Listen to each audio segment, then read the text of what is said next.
Galera, tem uma surpresa para vocês, né? Que eu tô fazendo uma coisa bem legal e eu queria agradecer a vocês. Bem assim, eu recebi hoje, né?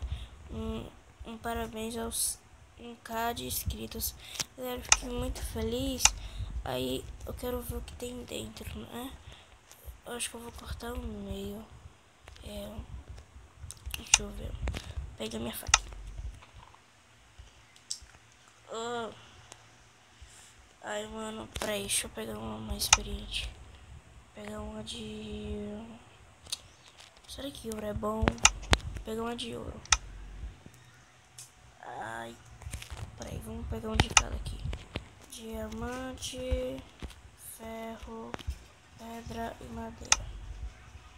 Madeira não, pedra não, ferro não, diamante não, ouro não, galera. Acho que eu vou ter que levar lá pro ferreiro, né? Peraí que eu já volto. E bem, né, galera? Estamos aqui no ferreiro e agora eu vou quebrar isso aqui agora. Pera aí, rapidinho. Já volto, galera. Voltei aqui, galera, e vamos ver agora o que tem atrás, o que tem dentro, o que tem no botão da placa de 1 milhão.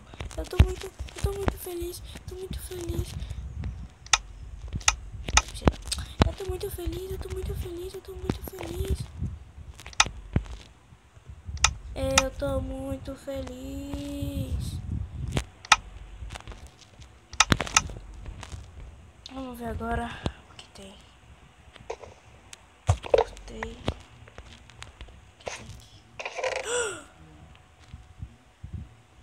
Eu tô rico.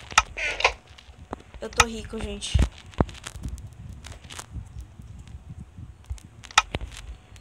Eu tô rico, galera. Eu tô com esmeralda. O minério melhor de todos. O mais precioso. E o mais bonito, é claro. Melhor tudo que diamante. Vou até jogar isso aqui fora. Isso aqui, boy. Agora, galera, eu vou ser o homem mais rico do mundo. E ninguém vai saber.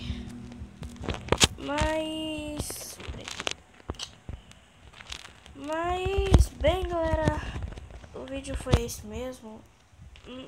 Não foi um vídeo assim tão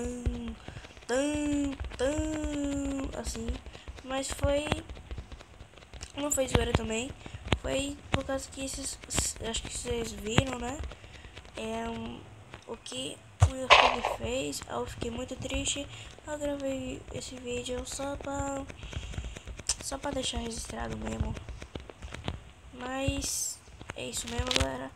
E eu não faria isso com a placa se eu ganhasse, galera. Eu deixaria do jeito que estava aqui, ó. Eu tirava até print, ó. Vamos tirar print aqui, ó. Peraí. Deixa eu botar aqui pra tirar print. Print. Viu, galera? É por isso que eu amo todos vocês. Então, se você curtiu aí, se inscreve no canal. Deixa o like. Favorita o vídeo. E tchau, galera. Fui!